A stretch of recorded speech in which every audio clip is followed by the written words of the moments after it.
Hello friends, जैसा कि आप सबको पता है कि अभी सीबीएसई के 10th बोर्ड के एग्ज़ाम्स नज़दीक आ चुके हैं और बोर्ड के एग्ज़ाम में पहला पेपर है वो हिंदी का पेपर है।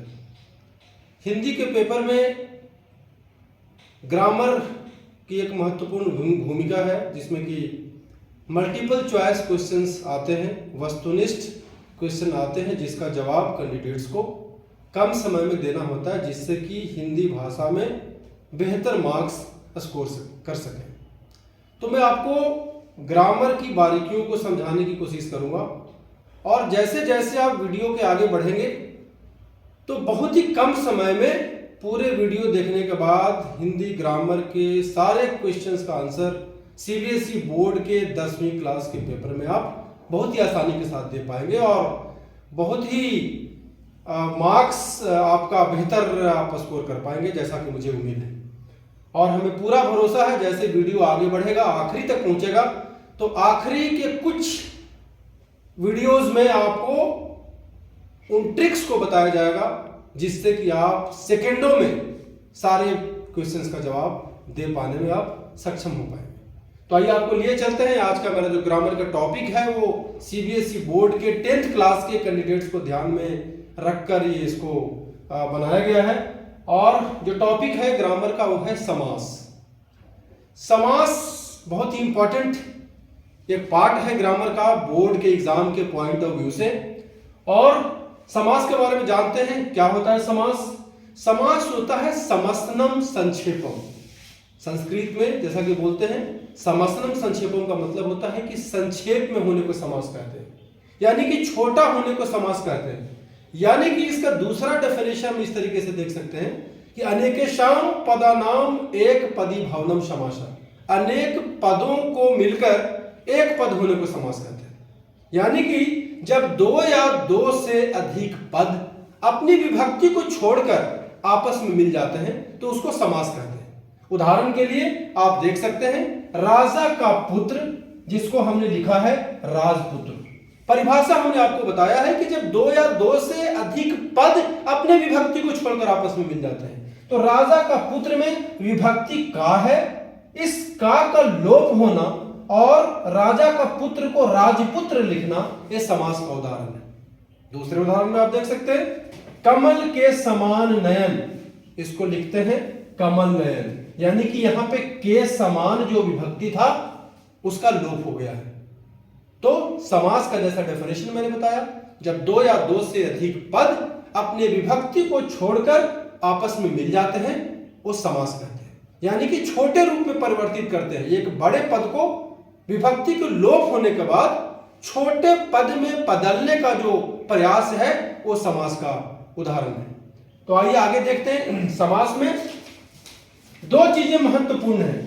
पहली चीजें यह है कि समास में हमें पद के बारे में जानना है कि इसमें क्या है, इसमें कौन कौन से पद हैं जिसकी मदद से हमें समास को विग्रह करने में और समास को पहचानने में आसानी होगी। तो जैसे कमल और नयन, इसको हम लिखते हैं कमल नयन। तो एक समास में दो पद होता है, एक को बोलते हैं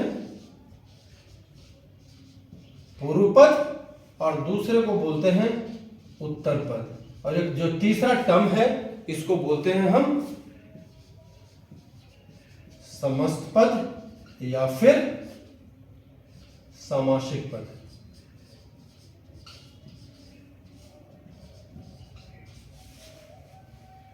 पूर्व पद, उत्तर पद और समासिक पद।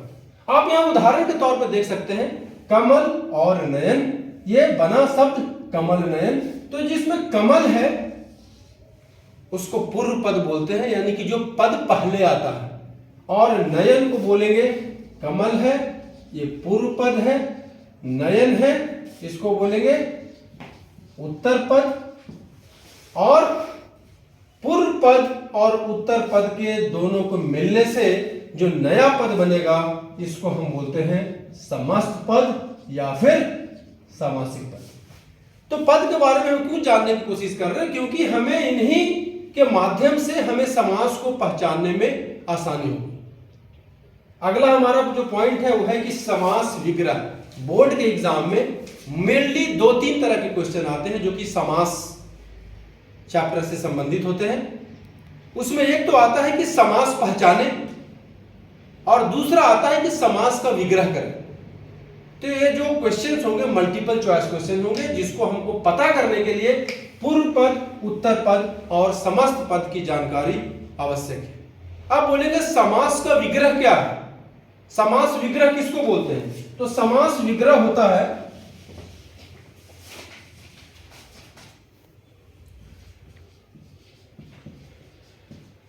समास विग्रह बोलते हैं समासिक शब्दों के बीच के संबंध को बताने वाला पद। समासिक शब्दों के बीच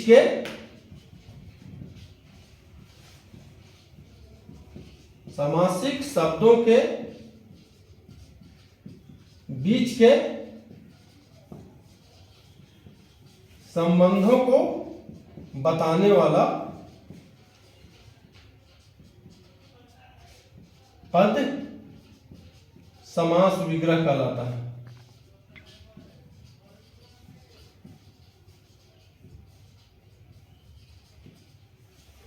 उदाहरण के लिए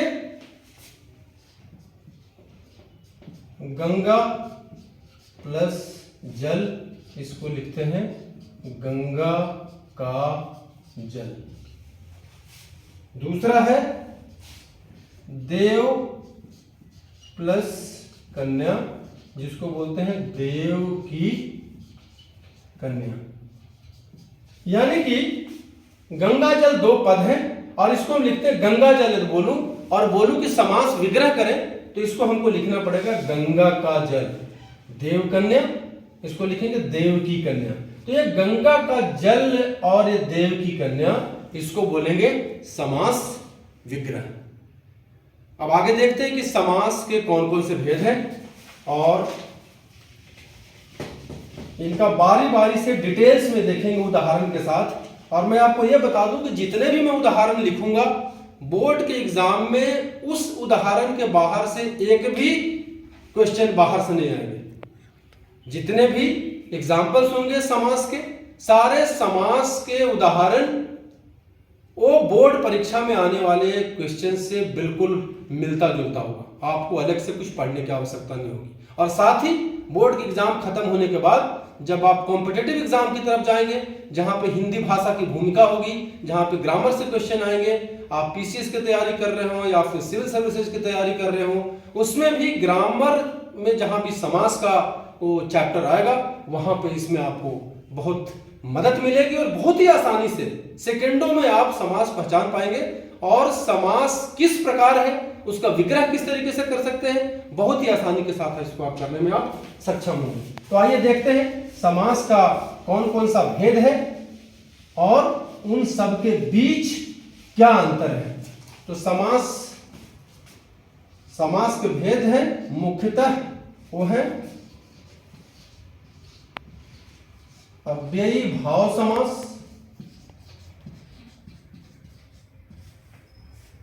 तत्पुरुष समास,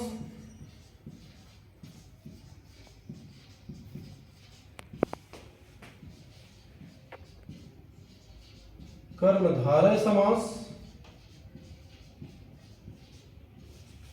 द्वंद्व समास, द्विगु समास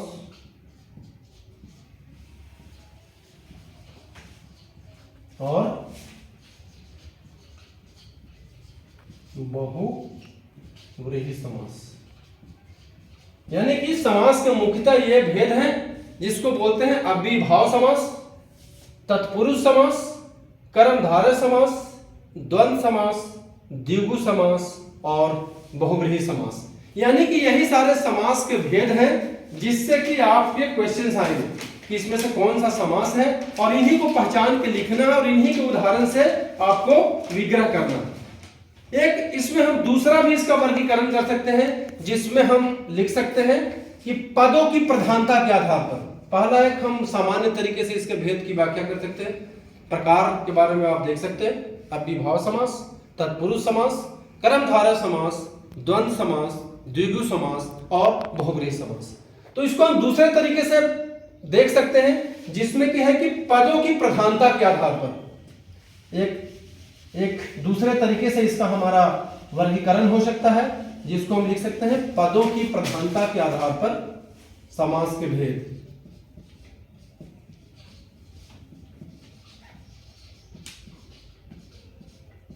पदों की प्रधानता के आधार पर समास के भेद ये हो सकते हैं। पूर्व पद प्रधान जहां भी होगा वो होगा अव्ययी भाव समास। आपको हमने पहले ही बताया था, एक समास में हमें पहचानना होता है कि पूर्व पद कौन है, उत्तर पद कौन है, और पूर्व पद और उत्तर पद के जान के ही हम बाकी समास की पहचान कर सकते हैं। तो पदों की प्रधानता के आधार पर ये जो समास के भेद हैं, इसमें पूर्व पद प्रधान होगा वो अव्ययीभाव समास होगा, जिसमें उत्तर पद प्रधान होगा, उत्तर पद, पूर्व पद मतलब पहले वाला पद, उत्तर पद मतलब बाद वाला पद, यानी कि जिसमें बाद वाला पद होगा। एक समास में दो ही तरीके के पद हो सकते हैं, एक तो पूर्व पद होगा, दूसरा उत्तर पद होगा, यानी कि दो पद मिलेंगे और दोनों पद के मिलने के बाद एक तीसरा जो नया शब्द बनेगा, नया जो सामासिक पद बनेगा, उसको हम बोलेंगे समस्त पद या सामासिक पद। जिसमें पहले वाला पद प्रधान होगा उसको बोलेंगे पूर्व पद, जिसमें उत्तर पद प्रधान होगा उसको बोलेंगे तत्पुरुष समास। जिसमें तत्पुरुष हो गया, इसको हम कर्मधारय समास भी लिख सकते हैं इसमें, और इसमें हम द्विगु समास भी लिख सकते हैं। दोनों पद जिसमें प्रधान होंगे होगा द्वंद्व समास। द्वंद्व समास, और जिसमें अन्य पद प्रधान होंगे उसको हम बोलेंगे बहुव्रीहि समास।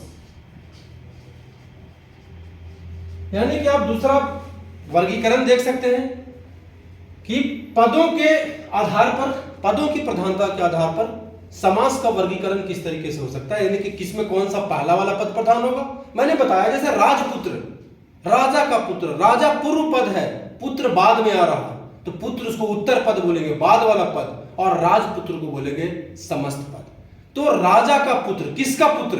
राजा का, तो राजा की प्रधानता है, यानी पहले पद की प्रधानता है। तो जहां कहीं भी ऐसा होगा, पूर्व पद जहां प्रधान होगा वो अव्ययीभाव समास होगा, जिसमें बाद वाला पद प्रधान होगा वो तत्पुरुष, कर्मधारय और द्विगु समास हो सकता है, और जिसमें दोनों पद प्रधान हो उसमें द्वंद्व समास हो सकता है, और जिसमें कोई तीसरा पद प्रधान हो, यानी जिसमें न तो पूर्व पद की प्रधानता हो न ही उत्तर पद की प्रधानता हो, इन दोनों के बदले में कोई तीसरा पद आता हो, तो समास की वैसी प्रकार को हम बहुव्रीहि समास के अंदर रखेंगे। तो आइए अब हम बारी बारी से सारे समास को डिटेल में देखते हैं। और जैसा कि मैं आपको बार बार जोर दे रहा हूं, बता रहा हूं कि जैसे ही आप इनके उदाहरण को देखेंगे, समास की परिभाषा को देखेंगे, और जो मैं उदाहरण लिखूंगा और जिसका मैं जस्टिफिकेशन दूंगा, उसमें आप इसको बहुत ही, इसके कॉन्सेप्ट को अच्छे से समझ पाएंगे, और उदाहरण की मदद से बहुत ही कम समय में किसी भी प्रकार के समास को पहचानने में और विग्रह करने में आपको कोई कठिनाई होगी। और बोर्ड के एग्जाम में आपको बहुत ही कम समय में आपको समास वाले ग्रामर के पार्ट से सारे सवाल के जवाब मिल जाएंगे, बहुत ही आसानी से मिल जाएंगे, और बहुत ही जल्द आप इसको करने में सक्षम हो पाएंगे। तो आइए देखते हैं बारी बारी से। पहला जो हमारा समास है उसको हम लिखते हैं, वो है अव्ययीभाव समास।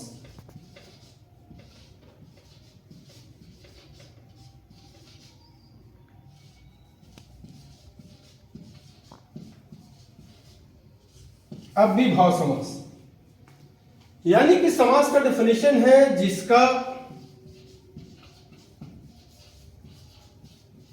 पूर्व पद अव्यय हो, जिसका पूर्व पद अव्यय हो एवं प्रधान हो, जिसका पूर्व पद अव्यय हो और प्रधान हो। तो अब सबसे पहला सवाल आता है कि अव्यय क्या है। तो अव्यय का बता दूं, अव्यय बोलते हैं सदृशम त्रिषु लिंगेषु सर्वासु च विभक्तिषु वचनेषु च सर्वेषु व्यतीत अव्ययम। यानी कि अव्यय की परिभाषा है कि जिसका रूप लिंग, वचन, पुरुष और कारक के अनुसार नहीं बदलता, यानी जो हर स्थिति में यथावत होते हैं। हम इस कैटेगरी में क्रिया विशेषण, संबंधवाचक, समुच्चयवाचक और विस्मयादि बोधक के शब्दों को अव्यय की श्रेणी में रख सकते हैं। यानी कि अव्यय वो होते हैं जिनका रूप नहीं बदलता, जिसके रूप में कोई बदलाव नहीं आता। और अव्ययभाव समास की जहां तक बात करें तो इसका पूर्व पद प्रायः अव्यय होता है और उसी पद की प्रधानता होती है। तो आइए देखते हैं इसके उदाहरण पे ज्यादा ध्यान देना है, क्योंकि जितना उदाहरण आप देखेंगे उतना ही आपके कॉन्सेप्ट की बेहतर क्लैरिटी होगी। तो अव्ययभाव को समान इसके उदाहरण देख सकते हैं। उदाहरण हो सकते हैं इसके कौन कौन से उदाहरण हैं। ये हो सकते हैं यथाशक्ति।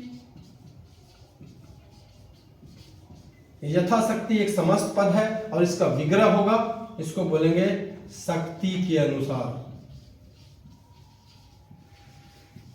शक्ति के अनुसार यथाशक्ति, यथा क्रम,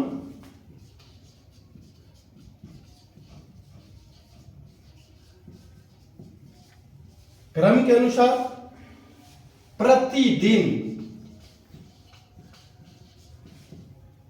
मतलब प्रत्येक दिन, इसका विग्रह हो सकता है। प्रतिदिन का मतलब होता है प्रत्येक दिन, प्रतिवर्ष, इसका मतलब होता है प्रत्येक वर्ष, आजन्म,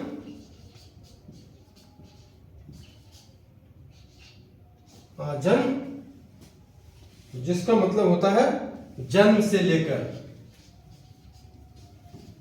जन्म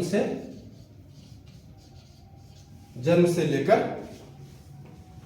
आमरण जिसका मतलब होता है मृत्यु तक। आइए कुछ और उदाहरण देखते हैं अव्ययभाव समास के।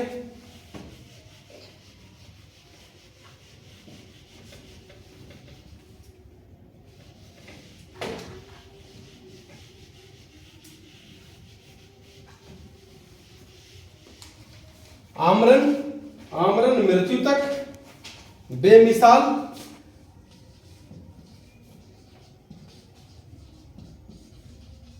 बेमिसाल जिसका मतलब होता है जिसकी मिसाल न हो, जिसकी मिसाल, जिसकी मिसाल न हो। अनुरूप, रूप के अनुसार, रूप के अनुसार इसको बोलेंगे अनुरूप। प्रत्यक्ष, प्रत्यक्ष का मतलब होता है आंखों के सामने, आंखों के सामने। यथा साध्य, यथा साध्य मतलब जितना साधा जा सके, जितना साधा, जितना साधा जा सके। यानी कि आप अव्ययभाव समास का उदाहरण देख सकते हैं, जैसा कि मैंने बताया, जिसका पूर्व पद अव्यय हो और पूर्व पद की ही प्रधानता हो उसको अव्ययभाव समास कहेंगे। आप उदाहरण देख सकते हैं, यथाशक्ति में यथा है, ये अव्यय है। यथाक्रम में यथा है, ये अव्यय है। प्रतिदिन मतलब ये प्रति है, ये अव्यय है। यहां प्रतिवर्ष में प्रति अव्यय है। आजन्म में आ अव्यय है। आमरण में आ ये आ है, वो प्रत्यय है, अव्यय है, बे अव्यय है, यहां पे अनुरूप में अनु अव्यय है, प्रत्यक्ष में यहां भी प्रति अव्यय है, और यथा साध्य में यथा अव्यय है। इसके क्या क्या उदाहरण हो सकते हैं, और अव्यय का हमने उदाहरण भी आपको बताया और अव्यय की परिभाषा भी बताई कि वैसे शब्द जिनका रूप लिंग वचन पुरुष कारक के अनुसार नहीं बदलता, जिसका संस्कृत में मैंने आपको बताया कि सदृशम त्रिषु लिंगेषु सर्वासु च विभक्तिषु वचनेषु च सर्वेषु यन व्यति तदव्ययम, यानी कि क्रिया विशेषण, संबंधवाचक, समुच्चयवाचक और विस्मयादि बोधक वाले शब्दों को हम अव्यय की श्रेणी में रखते हैं। तो ये अव्ययीभाव समास आप देख सकते हैं। मुझे लगता है कि आपका अव्ययीभाव समास के संदर्भ में जो डाउट्स होंगे वो क्लियर हो गए। आइए अब देखते हैं अगला समास। अगला समास है हमारा, वो है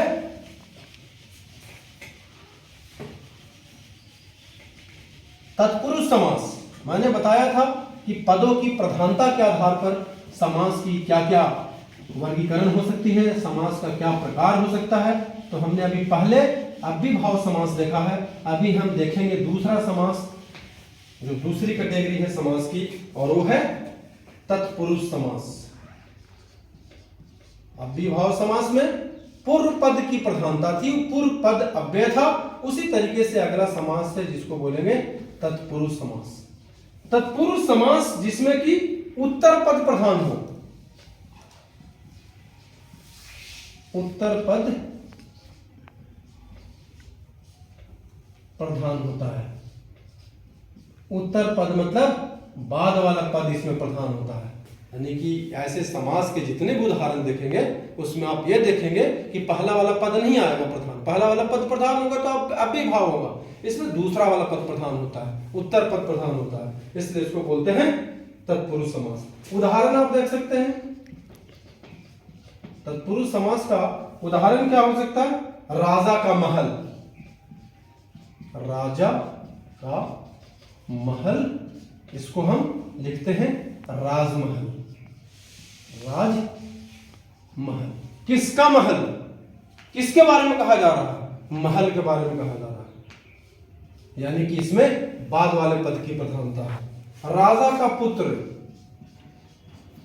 राजा का पुत्र, जिसको हमने लिखा है राजपुत्र, यानी कि पुत्र के बारे में कहा जा रहा है, पुत्र के बारे में कहा जा रहा है, यानी कि इसमें पुत्र जो है उत्तर पद है, महल उत्तर पद है, यानी बाद वाला पद है, पहला पद राजा है, उत्तर पद पुत्र है और समस्त पद राजपुत्र है। तो यहां तत्पुरुष समास जिसका हमारा डेफिनेशन है कि जिसमें उत्तर पद प्रधान हो, बाद वाले पद की प्रधानता हो, उसको हम तत्पुरुष समास की कैटेगरी में रखेंगे। राजमहल, राजपुत्र दोनों तत्पुरुष समास के उदाहरण हैं। और इसके पहले कि मैं तत्पुरुष समास को आगे बढ़ाऊं, तो तत्पुरुष समास के जानने के पहले हमें कारक के बारे में जानना होगा। ये बहुत आवश्यक है कि हम कारक के बारे में जानें इसके पहले कि हम तत्पुरुष समास को समझें। तो कारक क्या होता है?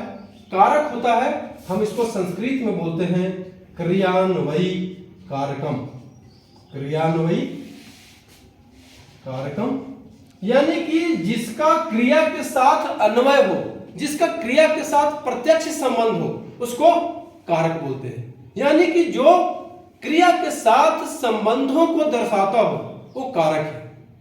तो कारक के भेद देखेंगे कि कारक के भेद के साथ ही हमारा ताल्लुकात तत्पुरुष समास के भेद के साथ है। तो क्रियान्वयी कारकम, क्रिया के साथ प्रत्यक्ष जो संबंध बताता हो, जो अन्वय बताता हो, उसको हम बोलते हैं कारक। और कारक के जो भेद हैं, कारक का भेद हमको जानना पड़ेगा, और कारक के भेद के साथ साथ में उनका हमको चिन्ह भी जानना पड़ेगा। तत्पुरुष समास को समझना है तो हमको उसके लिए आवश्यक है कारक को समझें और कारक के भेद के साथ उसके चिन्ह को समझें। तो कारक भेद जो है वो होता है कर्ता कारक, दूसरा होता है कर्म कारक, तीसरा होता है करण कारक, चौथा होता है संप्रदान कारक, अगला होता है अपादान कारक।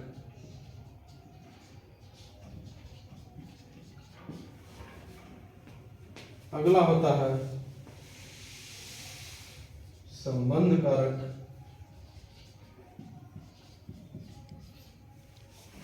लेकिन संबंध कारक यहाँ पे उसका लिखना उचित नहीं होगा, क्योंकि हमें उसके चिन्ह को भी समझना है कि इसका कौन कौन सा चिन्ह है। तो आप देखिए इसका चिन्ह क्या क्या हो सकता है। कर्ता कारक, कर्म कारक, करण कारक, संप्रदान कारक, अपादान कारक, ये कारक के भेद हैं। संबंध कारक, अधिकरण कारक और संबोधन कारक। कर्ता कारक आप पहला है इसमें कारक में। मैं कारक क्यों बता रहा हूं, जबकि मैं आपको समास की व्याख्या कर रहा हूं, आपके सामने तत्पुरुष समास के बारे में बता रहा हूं। तो तत्पुरुष समास के जो भेद हैं उसमें कारक भेद के चिन्ह को जानना आवश्यक है। तो कर्ता कारक देखिए, कर्ता कारक का चिन्ह होता है, इसको हम बोलते हैं कर्ता ने कर्म को करण से संप्रदान के लिए आपादान से संबंध कारक होता है का, के, की, रा, रे, री, ना, ने और नी। अधिकरण होता है में और पर, और संबोधन कारक होता है हे, अजी, अहो, अरे, इस तरीके से। यानी कि कर्ता ने कर्म को करण से संप्रदान के लिए आपादान से। अब आपको डाउट होगा कि करण में भी से लिखा है और आपादान कारक में भी से लिखा है। तो करण कारक में इसलिए से लिखा है कि करण कारक किसी भी व्यक्ति या वस्तु का दूसरे के साथ लगाव बताता है। वह कलम से लिखता है, कलम से लिखना व्यक्ति का, वह कलम से लिखता है, यानी व्यक्ति का किसी के साथ लगाव बताना। तो करण कारक जहां किसी व्यक्ति वस्तु का दूसरे के साथ लगाव बताता है, यद्यपि कि इसका चिन्ह से है, परंतु संप्रदान कारक का जो से है ये व्यक्ति का एक दूसरे के साथ, वस्तु का एक दूसरे के साथ अलगाव बताता है, जो जिससे अलग होना बोलते हैं। तो ये मेन डिफरेंस करण कारक और अपादान कारक में है। यानी कि अगला हमारा है संबंध कारक। कारक उसका चिन्ह है का, के, की, रा, रे, री, ना, ने, नी। अधिकरण का चिन्ह है में, पर, और संबोधन का हे, अजी, अहो, अरे, ओ। जितने भी संबोधन करने वाले जो शब्द हैं उनका चिन्ह उस तरीके से हो सकता है। तो अभी आपने देख लिया होगा कारक क्या है और कारक के कितने भेद हैं और कारक के भेद का चिन्ह क्या है। और इस अब आपको यह दिखाने की कोशिश करता हूं कि ये जो इनके जो चिन्ह है उसका तत्पुरुष समास के भेद के साथ क्या लगाव है, उसको कैसे पहचानेंगे कि तत्पुरुष समास है। तो आइए अब देखते हैं तत्पुरुष समास। मैंने बताया जिस समास का उत्तर पद प्रधान हो, यानी जिस समास का बाद वाला पद प्रधान हो, जिसमें कि बाद वाले पद की प्रधानता हो, उसको हम बोलेंगे तत्पुरुष समास। अब तत्पुरुष समास का हम भेद देखते हैं कि इसके तत्पुरुष समास के कौन कौन से भेद हैं। तो तत्पुरुष समास के भेद हैं,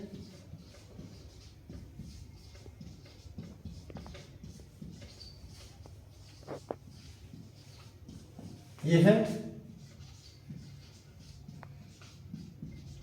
कर्म तत्पुरुष, करण तत्पुरुष, संप्रदान तत्पुरुष,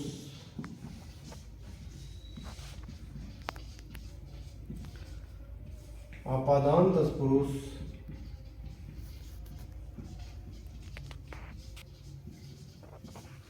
संबंध तत्पुरुष,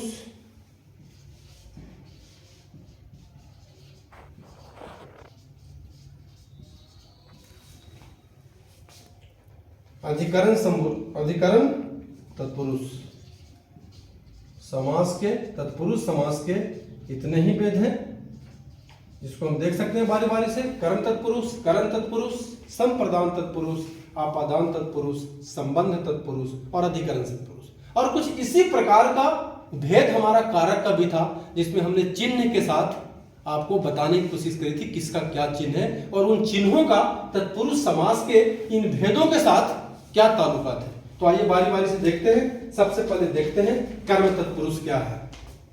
कर्म तत्पुरुष का उदाहरण हमको देखना पड़ेगा, क्योंकि हमारा मेन कंसर्न इन सब सारे समास के उदाहरण से है। तो कर्म तत्पुरुष का जो उदाहरण है उसको बारी बारी से देखते हैं। हम बोलेंगे स्वर्ग को प्राप्त, इसको हम बोलते हैं स्वर्ग प्राप्त।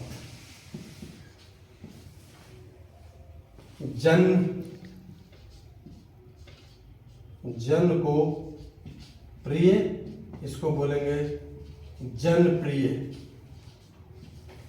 जन को प्रिय, इसको हम बोलेंगे जन प्रिय। मरणाशन, मरण को आसन, इसको बोलेंगे मरणाशन। मरण को आसन, मरणाशन। वन को गमन, वन को गमन, वन गमन।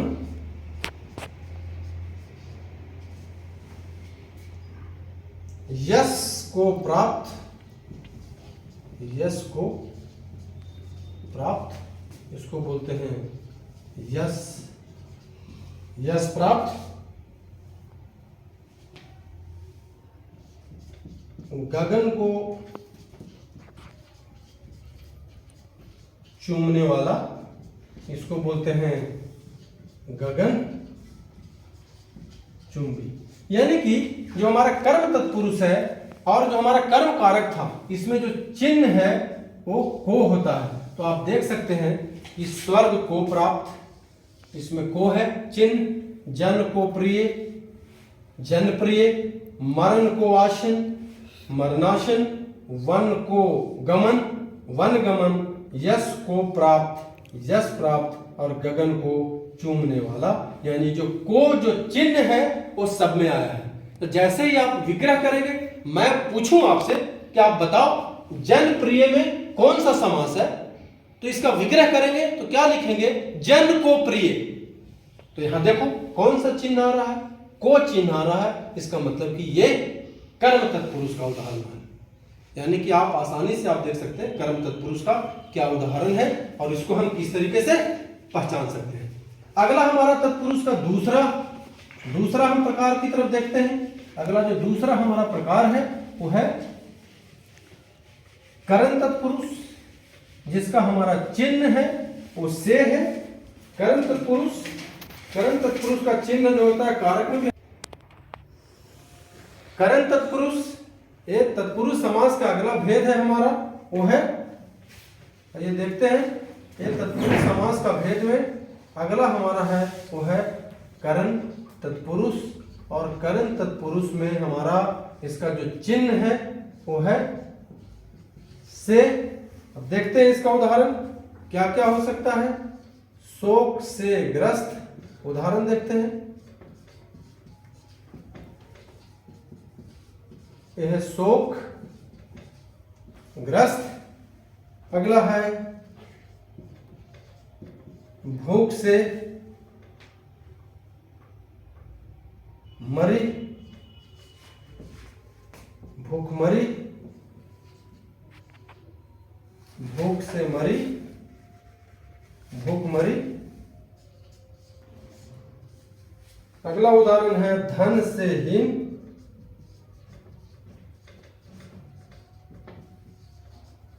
धनहीन, धन से हीन, धनहीन।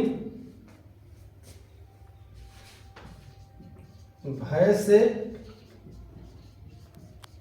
आकुल, भयाकुल, भय से आकुल, भयाकुल। ज्वर से ग्रस्त, ज्वरग्रस्त। मद से मस्त, मद से मस्त।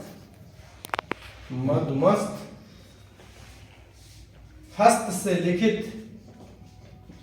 हस्त मतलब हाथ, हस्त से लिखित इसको बोलते हैं हस्त लिखित।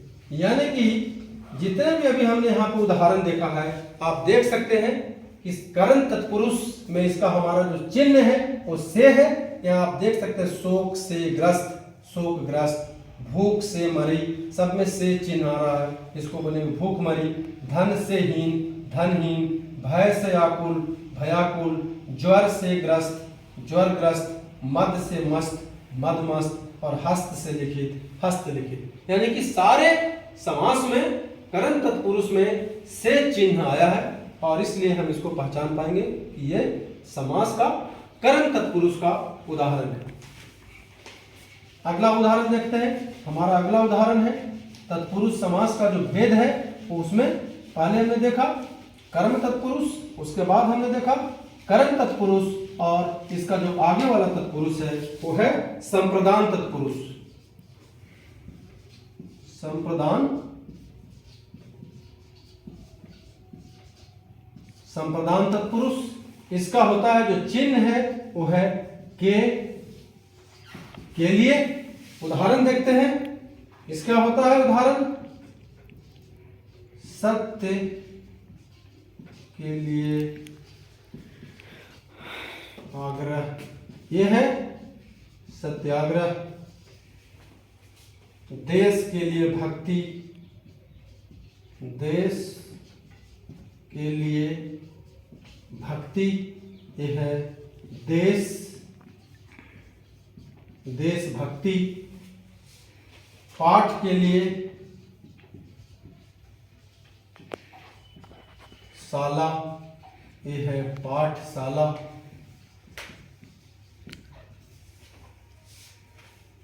रसोई के लिए घर, रसोई घर, रसोई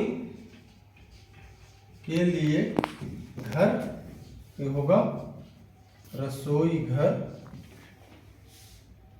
यज्ञ के लिए शाला,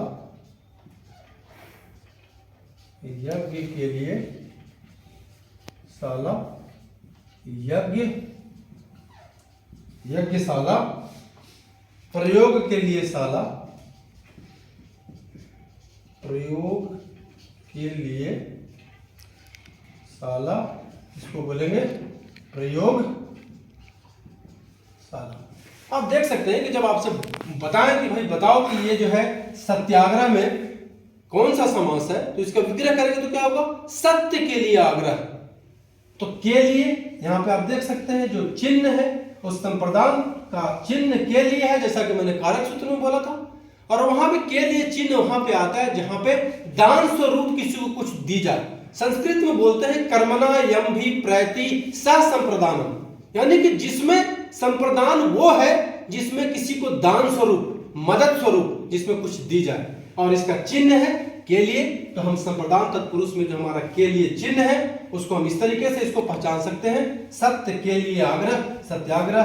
देश के लिए भक्ति, देशभक्ति। जहां भी के लिए आएगा विग्रह करने के बाद वो तत्पुरुष समास का संप्रदान तत्पुरुष का उदाहरण होगा। पाठ के लिए शाला, पाठशाला, पाठ के लिए शाला, पाठशाला। रसोई के लिए घर, आप देखिए यज्ञ के लिए शाला, प्रयोग के लिए शाला, यानी कि सारे उदाहरण में के लिए आया है। इसका मतलब है कि यह तत्पुरुष समास का संप्रदान तत्पुरुष का उदाहरण है।